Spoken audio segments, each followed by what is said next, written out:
content presented in this podcast series, inclusive of text, graphics, images, or other material, is intended for general information purposes only.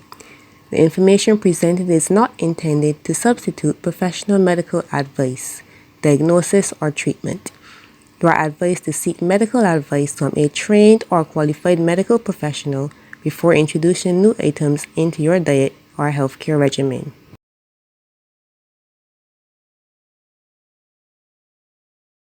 Welcome to the Herbal Spot for 2022, the program implemented by the Biocultural Education and Research Program, where we chat about plants and people as they relate to lifestyle, business, and also research.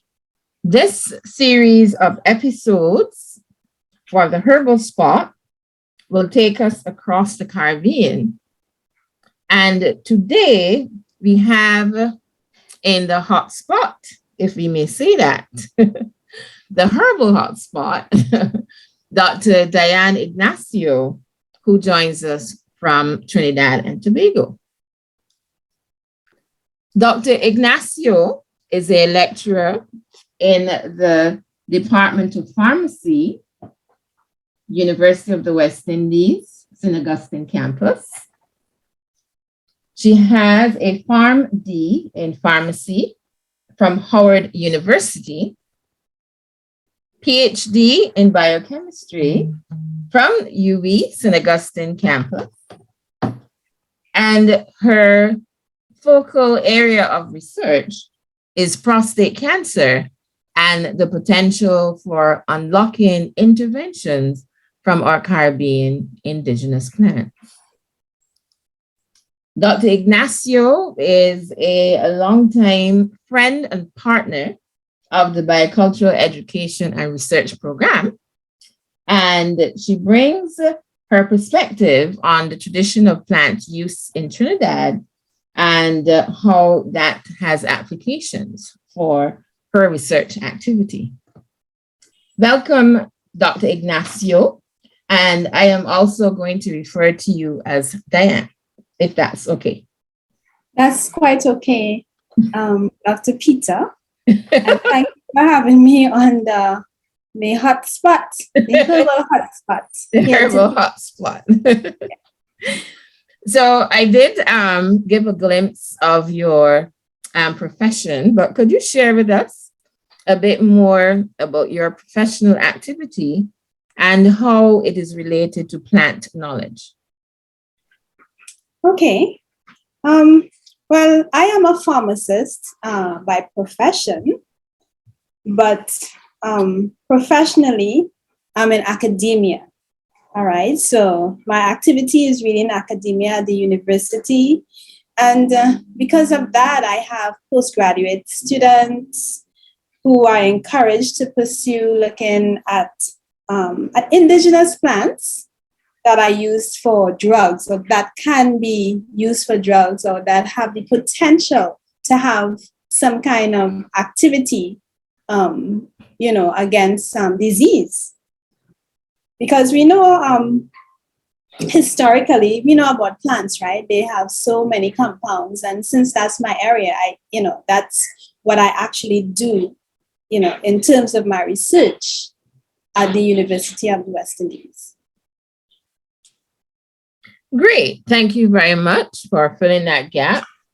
I'm always very excited to hear of young scientists being involved in research activity, and especially as it relates to research linked to our heritage of plant usage. And these are the young ones who we want to, of course, continue and make our public even more aware of the value of our plant research. Plant resource really is what I meant. I was really nice about it is that they too are, excited in finding out more about, these compounds. Yeah. Yes. For me, that is the ultimate, being a natural product chemist at heart. But as I ventured into natural product chemistry, I came face to face with the importance of the linkage to people. And once that was firmly established for me, this is where I would say that I have that double-barreled interest, the interest in the chemistry of the plant and also the interest in the value of the plant to people. Right. One of the pressing issues, and I'm asking you this in terms of your expertise and your expert perspective here, is validation of the practices in traditional medicine. Because of a lot of fragmentation that has happened in terms of our socialization, the confidence in terms of, selecting a plant and then taking it through the stages of preparation and having that confidence that the knowledge is there for what part of the plant to use, how much dosage, etc. Those gaps cause concern. So I'm asking, in terms of your teaching and your research, how important do you think your work is as it relates to building that confidence? Oh, I think it's I think it's high up on the list. All right.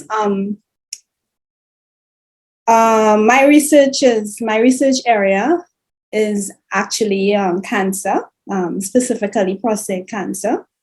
And, a lot of people sometimes they don't trust, they don't trust the conventional medicine. Yeah. All right. And my area is really to try to standardize or try to get or to, enable people to be more confident in actually taking these traditional medicines. Yes. All right. Mm-hmm. And it's really important to me because of family history. And also it is the most commonly diagnosed cancer in males. All right. And the mortality is so high in the Caribbean. The statistics that I saw recently is that in Trinidad and Tobago, it was ranked probably the highest in at least among 3 islands, and that's your own island, Barbados, and Jamaica. Mm-hmm. And on the whole, the mortality is high worldwide. We lead the pack in the world in the amount of men who die from prostate cancer. Yeah. So,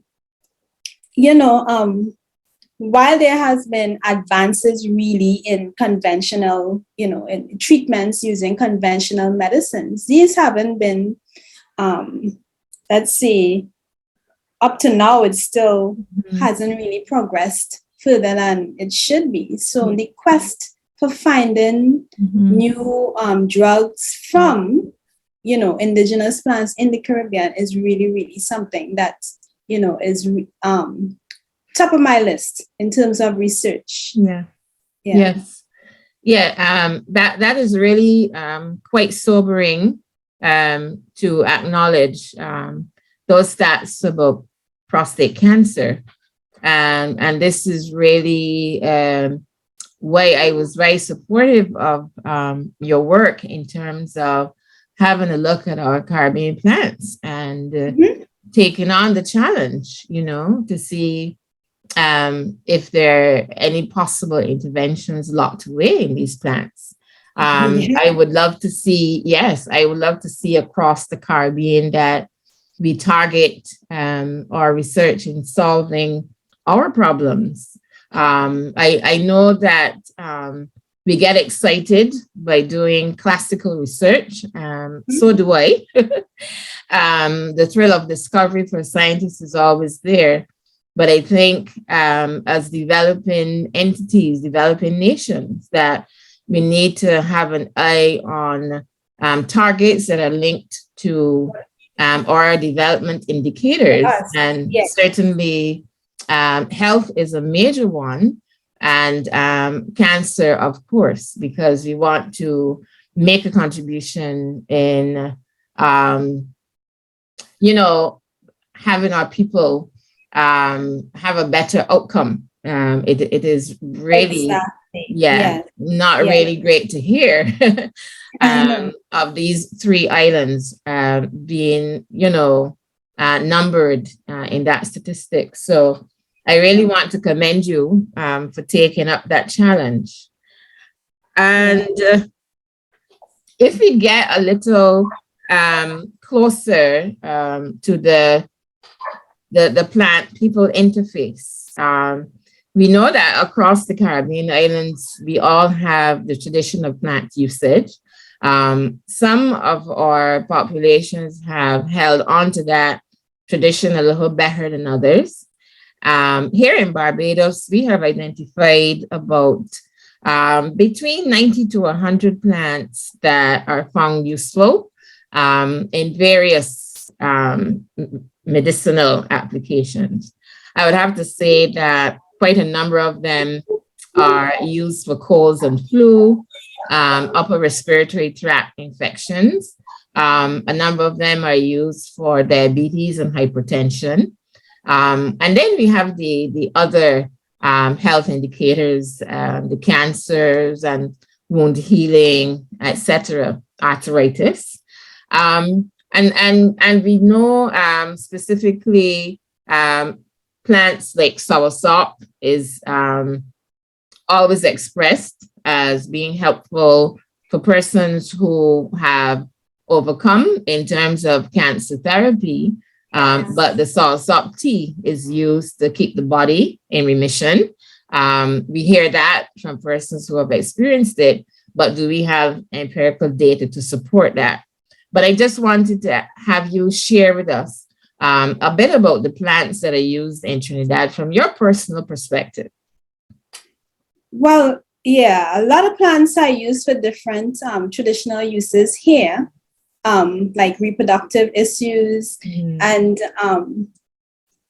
sometimes for diabetes and also for prostate cancer. For instance, the white periwinkle is one of those plants that, people anecdotally say, is good for, the bladder or for the prostate. Those are one of the plants to use. I know that one for sure. And some time ago, we were in Tobago, and some of the men expressed that the stalk or the flower of the corn was, a plant, was a part of a plant that was used, also to treat prostate cancer. Yes. They used that to brew a tea to use for treatment of prostate cancer. And that one blew our minds because I was like, I never heard about that one before. So I guess there are many traditions that are out there that we don't know about that we need to really investigate also. Yes.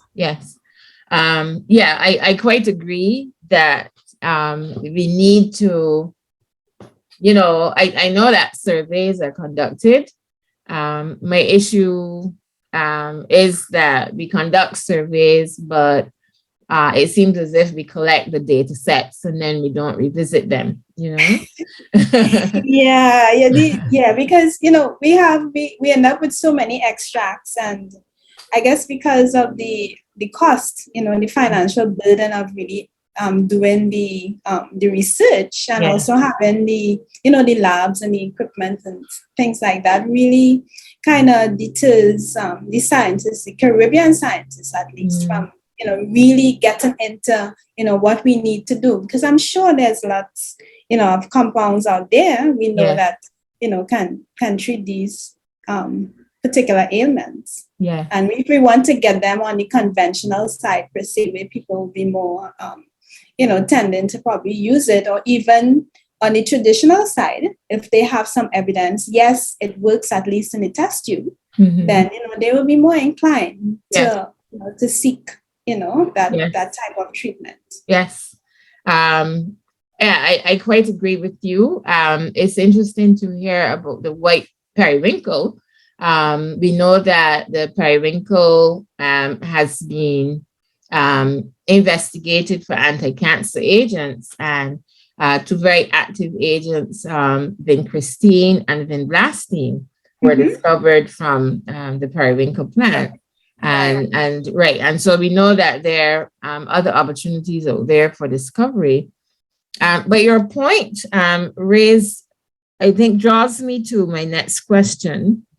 And that is from the perspective of a pharmacist, do you think that, as we continue to build our databases, as we continue to arm individuals with confidence, do you think that in the Caribbean we'll see a time when we can walk into a pharmacy? I know it probably does happen in some areas, but we can walk into a pharmacy and see some of these medicines actually bottled, whether it's cough syrups or, capsules, powders, they'll be sold over the counter. Because I know that in Europe, they've got a policy, a standard, whereby if there has been a traditional medicine in usage for 30 plus years with little to no adverse indications, then that medicine is allowed to be sold over the counter. Okay. And yes, and there's one that I always remark on, and I'm maybe not going to call the plant name here because actually it's one that we are exploring. But this is a plant that was used in the 1600s to 1800s. And this is what I find remarkable. It was used for sore throat by the enslaved during that period. And this particular plant is a major active in a throat spray for upper respiratory tract infection, sold over the counter in Europe. So do you think that we are likely to get to that and situation in the Caribbean, and what would it take for us to get there? Yeah, I that's one of the things that I long for. I know in some Caribbean islands, though, there are some claims that are made, about certain herbs and they are packaged and stuff like that. And people use them, but so it's there, but it's not. I mean, people use them, but it's not. I don't believe they use it in confidence because the information about it, the scientific, details about it is not readily available. So they just use it because, my aunt used it or my grandmother used that stuff. So I think it's possible, but I think it's really a collective effort. I think on the part of probably CARICOM, Yes. to kind of regulate some of these claims and to, just to ensure that, yes, they can be used and they can be used safely so people, can, use it with confidence. I think it is possible. Yeah. It can be done. Yeah. I agree with you. I think that as a region, we need to be more proactive. We individually spend we have a huge bill as it relates to public health.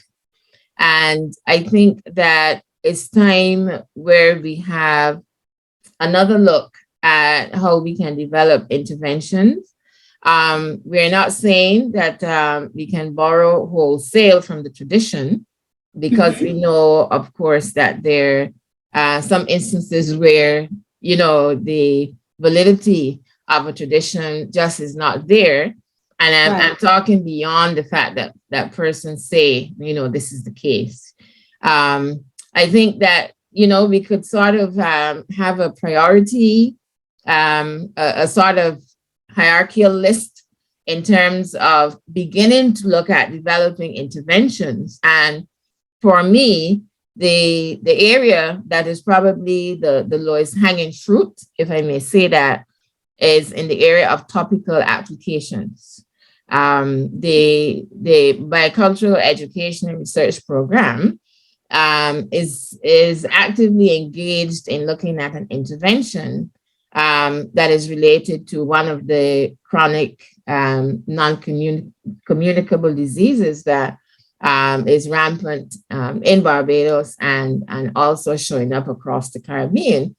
And we are a young and not as enabled organization as, let's say, a university campus. And this is what I would like to see, that we collectively look at what are our issues and focus on developing our personal brand of intervention instead of, just wholesale, depending on what external entities. What everybody else says. Yeah. Yes. Yeah. So that is my silent desire that we put our scientists to work for our benefit.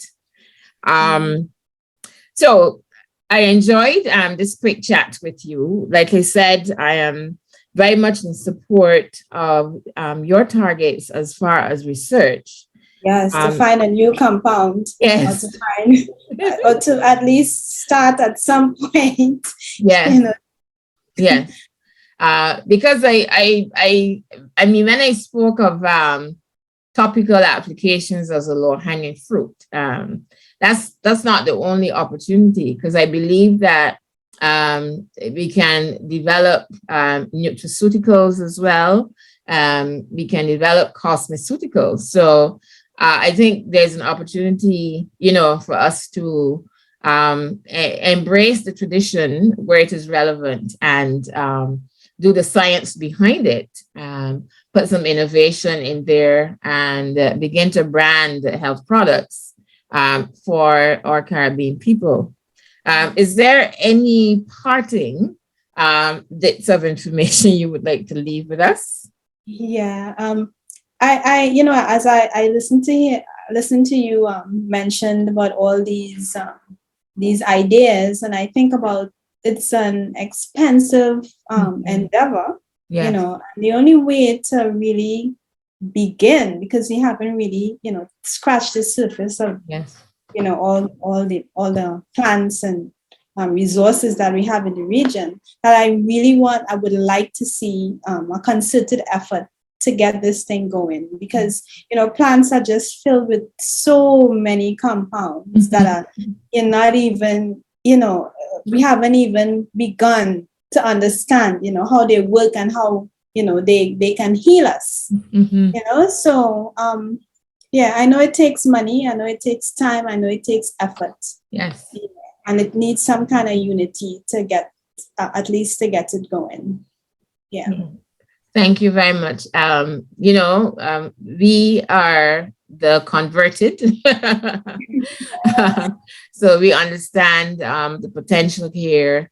For me, it is again to demonstrate the value of our plant resource, to demonstrate the value of traditional knowledge, and to really share with a broader public that the use of these plants for survival by our people from the early periods when our islands were being populated by persons to work within sugar plantations, that we need to acknowledge the value out of the knowledge that was brought to the Caribbean that has not been acknowledged. And I think the people survived. People survived. And yes. They survived. That's the key there. That's the key there. And I refer to them as our early scientists, because they were making their observations and doing their own trials and discovering what works and what does not work. And we want to carry on that tradition. Yeah. Thank you so much, Dr. Ignacio, Diane. Thank you so much, Dr. Peter, Sonia, for engaging me this afternoon. Yes, for spending this little time with us. We continue to want to work with you collaboratively, and I hope that I can invite you back to the Herbal Spot when you have discovered your anti-cancer compound. Yes, I can't wait. I can't wait. Yeah. Yeah. So thank you so very much again, and wishing you all the best in your research. Thank you so much.